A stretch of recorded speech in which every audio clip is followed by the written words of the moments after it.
Allô, bonjour ou bonsoir à toi, dépendamment de l'heure à laquelle tu nous suis. Un bonjour spécial à toi qui nous suis à travers la télévision Nyota TV sur la chaîne Canal+, 356. 356.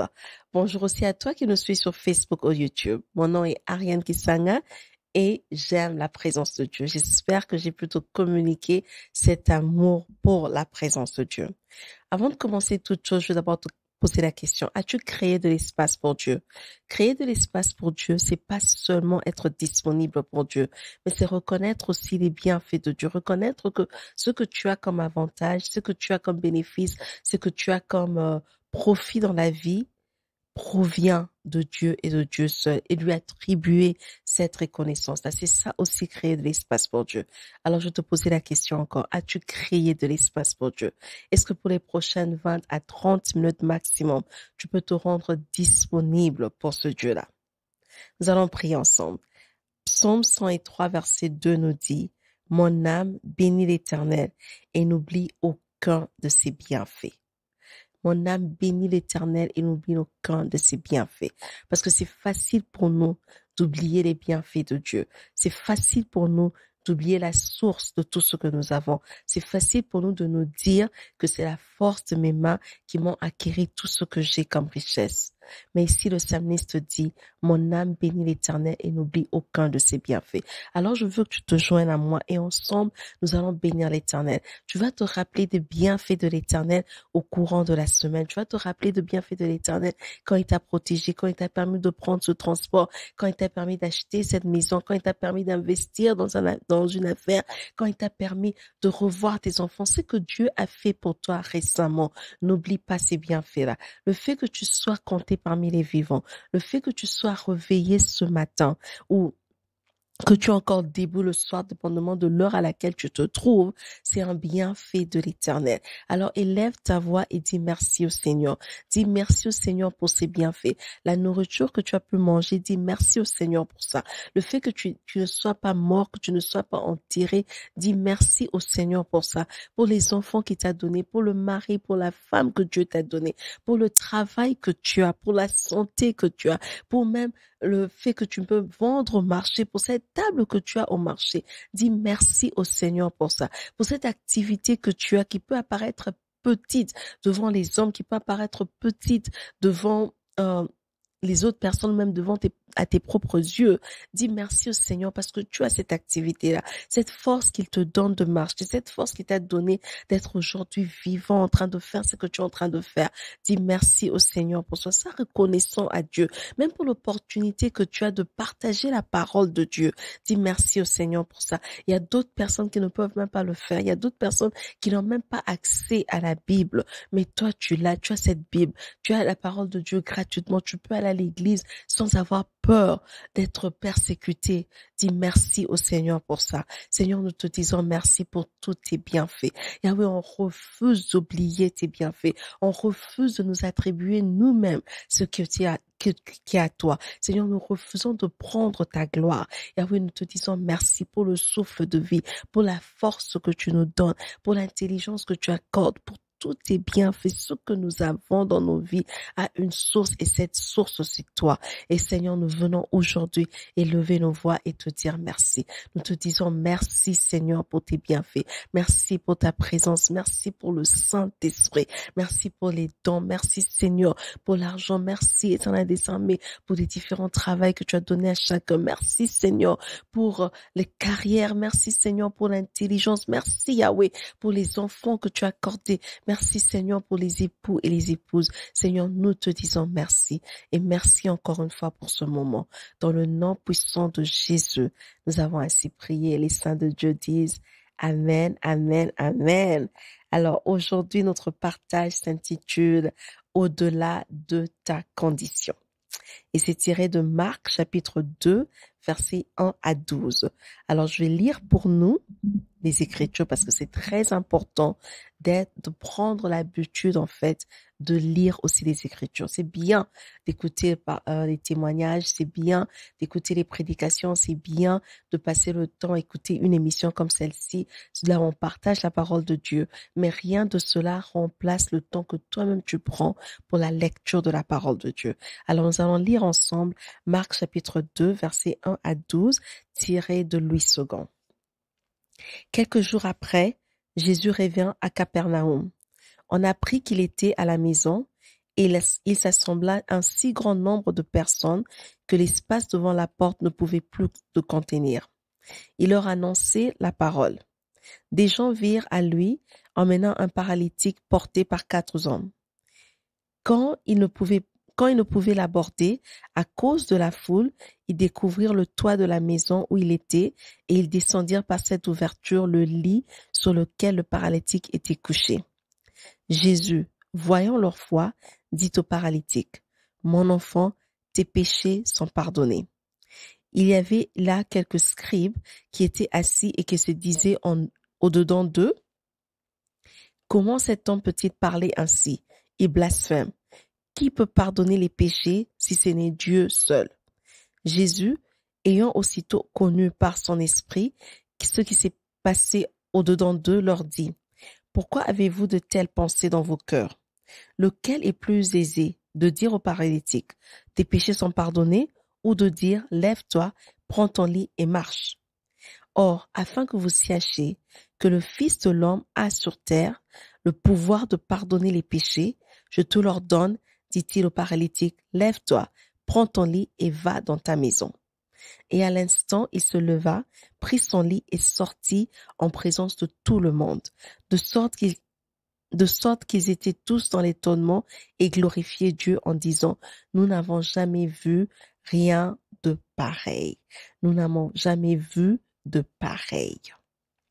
Juste pour nous donner un contexte sur l'évangile selon Marc. L'évangile selon Marc, c'est le plus ancien et le plus court des évangiles synoptiques, qui inclut Matthieu, Marc et Luc. Synoptique parce que ces évangiles racontent la vie de Jésus et des fois on trouve les mêmes histoires mais avec des aspects différents plutôt, ou les mêmes histoires racontées d'une différente manière. Ces évangiles, Matthieu, Luc et Marc, sont centrés sur la vie même de Jésus. Donc ça parle de sa naissance, ça parle de son vécu, ça parle de sa mort et ça parle de sa résurrection. Tout est sur Jésus. Mais Marc se distingue quand même des autres dans le sens où l'évangile selon Marc est un évangile qui a beaucoup de concentration sur les actions de Jésus-Christ. Donc quand vous lisez l'évangile selon Marc, tu as comme l'impression que tu es en train de lire Jésus-Christ qui fait un miracle après l'autre, après l'autre, après l'autre. Parce que Marc, lui, s'est focalisé sur l'action de Jésus, sur le miracle de Jésus, et très peu de paraboles comparé aux autres évangiles. Mais il y a quelque chose d'autre aussi dans Marc, c'est que les disciples posent beaucoup de questions à Jésus-Christ. Il est vraiment en dialogue avec ses disciples dans l'évangile de Marc, pas comme les autres 2 évangiles. L'évangile selon Marc, bien sûr, on pense et on croit, la majorité des théologiens croient que ça a été écrit par Jean-Marc et que c'est écrit à Rome pendant un temps où la communauté chrétienne qui habitait l'Empire romain passait un moment de crise, un moment de difficulté. Et un des thèmes que Marc aborde, c'est Jésus-Christ comme Messie et Jésus-Christ comme faiseur de miracles, comme Jésus-Christ qui fait des miracles. Et quand tu es dans une crise, dans une situation compliquée, tu as besoin de cette évidence. Tu as vraiment besoin qu'on passe le temps en train de te dire ce que Dieu peut faire dans des longs discours, des enseignements. Tu as besoin de la partie pratique. Tu as besoin de voir Dieu faire des miracles. Et c'est pour ça que Marc a fait son évangile comme ça. D'un côté, c'était pour donner aussi de l'espoir à ces gens qui croyaient en Jésus, ces chrétiens qui étaient persécutés, ces chrétiens qui vivaient des situations de crise, des situations de difficulté, parce qu'ils étaient maintenant une minorité. C'était de leur dire, oui, on a écrit sur Jésus, mais Jésus est capable de le faire. Jésus est celui qui fait des miracles, il est celui qui change la condition, il est celui qui transforme des vies. Et moi et toi aussi, quand nous sommes dans une crise, c'est ce qu'on veut voir. On veut connaître Dieu, avoir l'évidence, avoir la preuve que ce Dieu en qui nous avons cru est capable de le faire, que Dieu est capable de changer ta situation, que Dieu est capable de changer ma situation, que Dieu est capable de faire au-delà de notre condition et que le Dieu en qui nous avons cru est un Dieu vivant.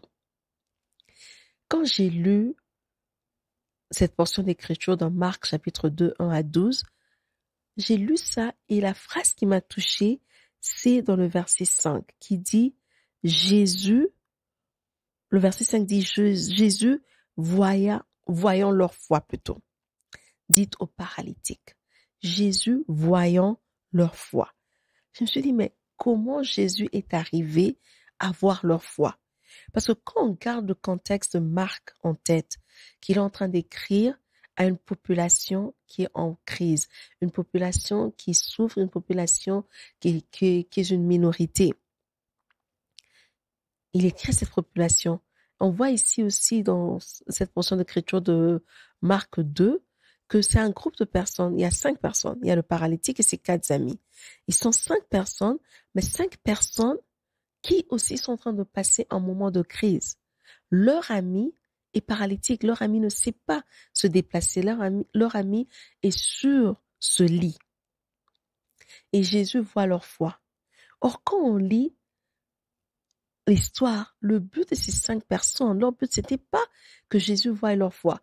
Leur but, c'était d'emmener leur ami devant Jésus-Christ. C'était d'emmener leur ami dans la présence de Jésus pour que Jésus puisse voir la condition de leur ami et qu'il puisse faire quelque chose. Et Luc, j'aime beaucoup Luc 5, verset 18, c'est dit qu'ils voulaient emmener leur ami devant Jésus. Et dans verset 19, ils voulaient être juste devant Jésus. C'était ça leur objectif. Donc, ils sont allés trouver la toiture plutôt, pour faire descendre le lit de leur ami pour que cette personne arrive devant Jésus. Il y avait une foule. Or, la foi, Jésus peut l'avoir malgré la foule. Donc, pour eux, l'objectif, c'était pas que Jésus voie la foi. L'objectif pour eux, c'était que Jésus voie leurs conditions.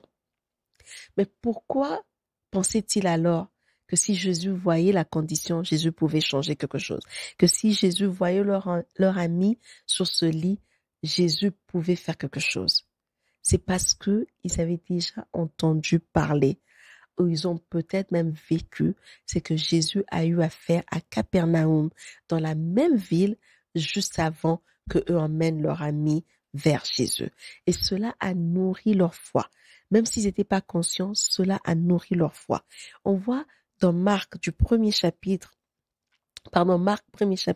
du verset 21 jusqu'au verset 39, des différents miracles que Jésus-Christ a accomplis à Capernaum, qui peut-être est arrivé aux oreilles de ces 5 hommes, ou alors ils étaient peut-être là, ils ont eu à voir Jésus faire ces miracles-là. Premièrement, on voit Jésus a chassé un esprit impur. Versets 21 à 28.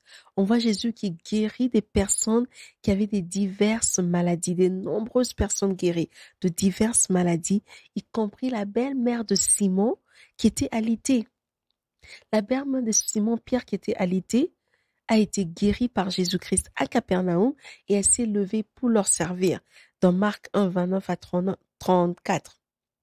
Et il voit aussi que Jésus-Christ passait du temps dans la prière tout seul. Ça veut dire qu'ils avaient compris que c'est de là que Jésus tirait sa force. On voit ça dans Marc 1, 35 à 39.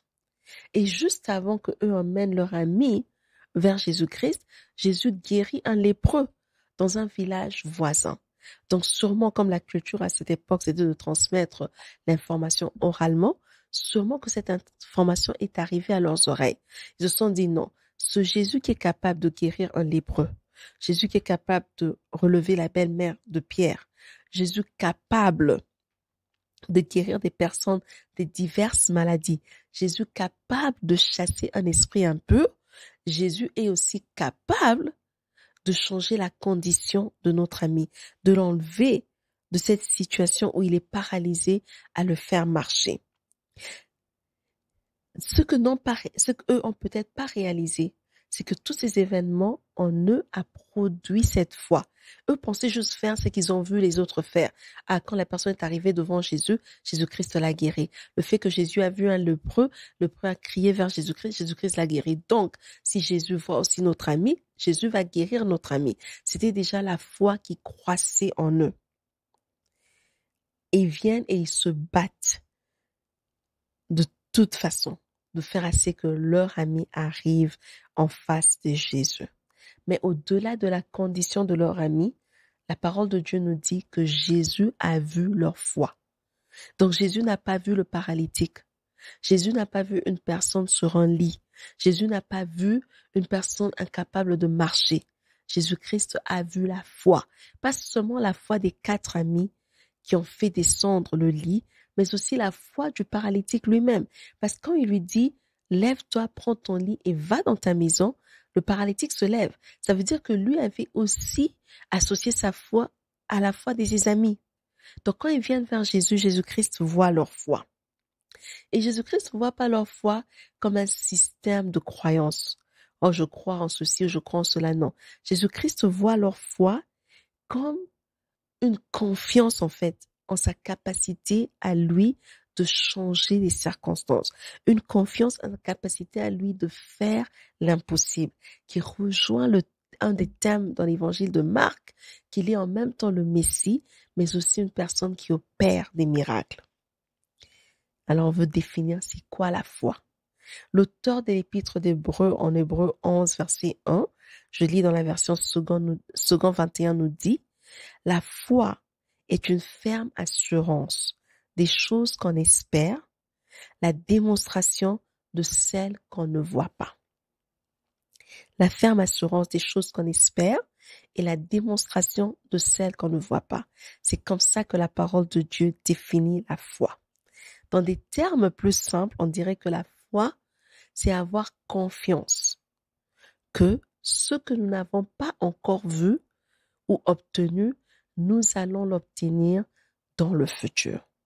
La foi, c'est se dire, je demande à Dieu de me guérir ou de me donner un travail, mais je crois que aujourd'hui, lundi ou mardi, j'ai pas ce travail ou j'ai pas cette guérison, mais que vendredi, je l'aurai. Et c'est avoir cette confiance, cette assurance ferme. Les termes grecs qu'on utilise pour assurance ou démonstration, c'est des termes qui transmettent un message dans le sens où c'est quelque chose qui soutient. Comme quand on dit la foi est une ferme assurance, la foi soutient. Donc quelque chose de ferme, quelque chose qui soutient. La confiance, ça veut convey le message d'une preuve, une démonstration, de rendre évident quelque chose. Je me dis, bon, tous ces termes-là, c'est bien. Mais quand j'essaie de comprendre ça pour que c'est du sens pour moi d'abord, avant de venir partager avec vous, j'ai pensé à mon domaine, j'ai pensé à l'audit. Quand on va dans une entreprise ou quand on a un client et qu'on veut faire l'audit de ses états financiers, quand la personne nous dit j'ai acheté, je sais pas, un meuble ou j'ai acheté une table, disons, pour $400, on dit juste pas que oui, la table a été achetée pour $400 et on coche. Non. On veut le soubassement. On veut une preuve, on veut l'assurance et on veut la démonstration que réellement cette table a été achetée pour $400. Cela veut dire que le client doit nous fournir des factures. Le client doit nous fournir soit un contrat. S'il a acheté ça à crédit, le client doit nous fournir de preuves de livraison. Et des fois même, on peut appeler le fournisseur juste pour se rassurer que réellement le client a acheté cette chaise chez le fournisseur à $400. Et tous ces événements-là, toutes ces choses qu'on obtient du client, qu'on cherche à avoir, on appelle ça des soubassements, du support pour justifier une transaction, pour justifier ce qui s'est passé dans les états financiers. Et c'est comme ça notre foi. Notre foi, c'est ce support-là. Notre foi, c'est ce soubassement qui justifie nos actions. Dans Marc chapitre 2, versets 1 à 12, quand ces hommes emmènent leur ami devant Jésus-Christ, c'est l'action que nous, on voit de nos yeux. Ah, ils sont venus devant Jésus. Ils ont emmené leur ami devant Jésus. Mais c'est que Jésus-Christ voit au-delà de la foi. C'est comme si Jésus-Christ demandait à ces gens de lui donner à lui un soubassement pour leur action. Et c'est ça la foi. au-delà de la condition plutôt. C'est ça la foi, ce soubassement-là. Le soubassement, l'entreprise ne donne pas ça à tout le monde. C'est donné à des auditeurs avec raison. L'auditeur utilise pour certifier les états financiers. Donc, l'auditeur a besoin de voir ces soubassements. Mais toi, quand tu entres dans un magasin, que tu vas acheter quelque chose, ils n'ont pas besoin de te prouver que cette histoire qu'ils sont en train de te vendre, ils avaient acheté ça chez quelqu'un d'autre. Mais à l'auditeur, oui. Donc, Jésus-Christ, il prend le rôle de l'auditeur ici. Jésus-Christ voit que tu es venu vers lui. Oui, vous avez fait descendre votre ami du plafond. Ça, je vois. La toiture est trouée maintenant. Ça, je vois. Mais qu'est-ce qu'il y a en dessous? Qu'est-ce qui justifie votre action? Qu'est-ce qui soutient? Qu'est-ce qui supporte? Sur quoi votre action se tient-elle? Et ça, c'est la foi. La foi, c'est cette justification-là. La foi, c'est ce soubassement-là. La foi, c'est cette démonstration, cette preuve que oui. Et dans les mots grecs qu'on utilise pour démonstration et assurance, il y a aussi un aspect qui est en fait un aspect verbal de la démonstration. C'est le mot refute, rebuke, to call. Donc, c'est comme si une personne vient et défend ses actions, mais verbalement. En français, on dit une démonstration. Et quand j'essaie de faire des recherches, on dit même la démonstration peut-être d'une loi, d'un raisonnement. Donc, il peut aussi avoir une démonstration verbale où tu expliques, tu justifies, tu défends tes preuves pour quelque chose. Et c'est ça la foi. Donc, la foi a une partie où il y a l'action, mais il y a aussi une partie où c'est verbal. Donc, disons par exemple que tu te sens mal et tu te dis, oui, je suis malade, c'est vrai, mais je crois que Jésus-Christ va me guérir de cette maladie. Ça, c'est ta croyance, c'est la foi que toi tu as. Maintenant, le soubassement qui va justifier que Jésus a besoin de voir, c'est l'action que tu fais de cette foi. C'est quoi cette action? Tu te dis, ok, Jésus-Christ va me guérir. Il n'a pas encore fait, il va me guérir. Mais quand il va me guérir, je dois être en mesure d'avoir un meilleur travail. Donc, pendant que je me sens malade, peut-être je peux prendre un cours, une formation, quelque chose pour m'améliorer. Cette action-là, le soubassement de cette action, c'est ta foi que Jésus-Christ va te guérir. Tout le monde ne verra peut-être pas ça. Les gens vont se dire, oh, c'est une personne courageuse, se laisse pas abattue, malgré la maladie, quand même, la personne essaye d'avancer. Mais toi, tu sais que tu es en train d'avancer parce que tu crois que cette maladie n'est pas éternelle. Et ça, Jésus-Christ voit. C'est ça que Jésus-Christ dit quand il a vu la foi, quand il a vu la justification, le soubassement, la preuve, ce qui soutient l'action que tu es en train de poser. Et à part ces personnes dans Marc 2, il y a eu aussi plusieurs cas dans le Nouveau Testament, dans les évangiles, où Jésus-Christ a eu à voir, à reconnaître et à répondre à la foi des personnes. Mais 3 cas, j'ai pu soutirer aujourd'hui pour qu'on en parle. Premièrement, c'est dans Marc 5, 25 en 34. On parle de la femme avec la perte de sang. La Bible nous dit que la femme se disait en elle-même que si je peux arriver et toucher le pan de sa robe, je serai guérie. Et on voit cette femme quitter la foule pour aller jusqu'à arriver à toucher le pan de la robe de Jésus. Elle n'a dit à personne, elle s'est dit en elle-même, mais les gens ont vu son action. Comment elle est allée jusqu'à toucher le pan. Jésus-Christ, au-delà de voir son action, Jésus-Christ a vu le soubassement de cette action-là. Jésus-Christ a vu sa foi. Il a répondu à sa foi en lui disant, ta foi t'a guéri. On voit encore dans Matthieu 8, 5 à 13, la guérison du serviteur de l'officier romain. Cet officier vient devant Jésus-Christ. Il dit, j'ai mon serviteur qui est malade. Jésus-Christ veut aller vers le serviteur pour le guérir.